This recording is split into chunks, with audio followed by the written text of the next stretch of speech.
বলছি যারা এখানে জিতেছে সেই বাপবেটা এখন পালিয়েছে, তপসিয়ার মানুষকে পথে বসিয়ে বাপবেটা পালিয়েছে। এই মানুষগুলোকে এনে বিক্রি করে সে প্রমোটার তো তার মতো করে টাকা ইনকাম করে চলে গেছে।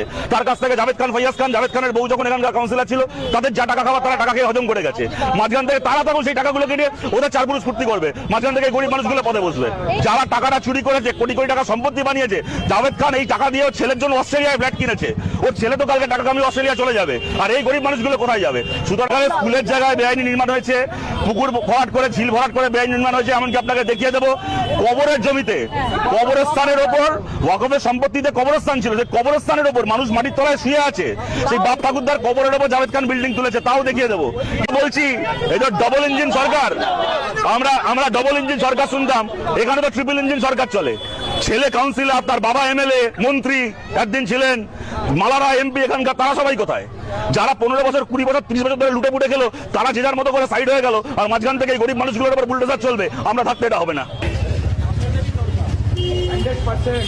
তারপর থেকে তুমি এখানে 3 বার দাঁড়িয়েছো, 3 বার হেরেছো, দিদি জিতলো, দিদি হারলো, ঠিক আছে, জেতাটা তো আছে, সেটা কোনো বিষয়। এই যে তুমি যে এলে, এটা হচ্ছে অনেক বড় বিষয়।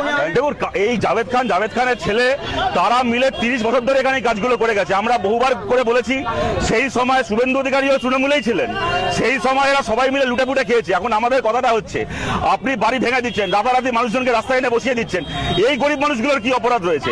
আজকে আপনি গড়িয়াতে একটা ঘড়ির ওই টাওয়ার ভেঙেছেন, কোথাও একটা স্ট্যাচু বানানো আছে, সেটাকে সঙ্গে সঙ্গে বুলডোজার নিয়ে গিয়ে ভাঙছেন, তার একটা মানে আছে। তার সাথে কোনো মানুষের আজকে বাঁচা মরা, জীবন জীবিকার প্রশ্ন নেই সেখানে। কিন্তু যেখানে মানুষ বসবাস করে, রাতারাতি বাচ্চা কাচ্চা নিয়ে কোথায় গিয়ে বসবে? কোনো নোটিশ দিচ্ছেন না, কোনো পুনর্বাসন দিচ্ছেন না, এই গরিব মানুষগুলো যাবে কোথায়? আর দেখুন আজকে তো সব দোষ এই গরিব মানুষগুলোকে দিয়ে লাভ নেই।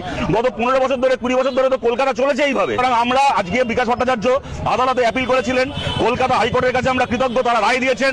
স্টে অর্ডার, এই তপসিয়াতে যাবতীয় ডেমোলিশনের ওপর এই স্টে অর্ডার আনা হয়েছে। আমাদের পরিষ্কার বক্তব্য, মানুষকে পুনর্বাসন না দিয়ে, মানুষকে ক্ষতিপূরণ না দিয়ে এরকম ভাবে এগুলো করা যাবে না। জাভেদ খানের এই পাপের সাম্রাজ্যের বিরোধিতা আমরা সবচেয়ে বেশিবার করেছি। এটা করতে গিয়ে এই তপসিয়া আমাদেরকে বারবার মার খেতে হয়েছে, রক্তাক্ত হতে হয়েছে। আমার ওপর হামলা হয়েছে, এখানে দিবুদির ওপর হামলা হয়েছে, এখানে আমাদের অনেককে এখানে দেখছেন, যারা এখানে মাসের পর মাস, বছরের পর বছর বাড়ি ছাড়া হয়ে থাকে, সেখানে আমাদের অনেক কমরেডরা রয়েছেন। কিন্তু জাভেদ খান যে অপরাধ করেছে, জাভেদ খানের ছেলে যে অপরাধ করেছে, তার শাস্তি এখানকার সাধারণ মানুষ পেতে পারে না। তাদের বিরুদ্ধে ব্যবস্থা নিন। আর কর্পোরেশনের যে ইঞ্জিনিয়ার গুলো, তারা কি তাদের চোখে নেওয়া হয়েছিল? তাদের চোখের সামনে বছরের পর বছর এই বিল্ডিং গুলো তৈরি হয়নি? তারা প্রত্যেকে টাকা খেয়েছে। থানার এখানকার, আমি বলছি, দাবি করছি আমরা, গত 15 বছরে তিলজলা থানায় কোন কোন ওসির পোস্টিং হয়েছিল, সবাই আজকে যে যেখানে থেকে থাক, আজকে যে থানায় থেকে থাক, তিলজলা থানায়, পাশে তপসিয়া থানায়, ওদিকে এন্টালি থানায়, এই তপসিয়া এলাকা যে থানা এলাকার মধ্যে আছে, গত 15 বছরে, 20 বছরে যে থানার ওসি পয়সা খেয়েছে এই প্রমোটারগুলোর কাছ থেকে, এই রাজেশ ফারিসেদের কাছ থেকে, যারা পয়সা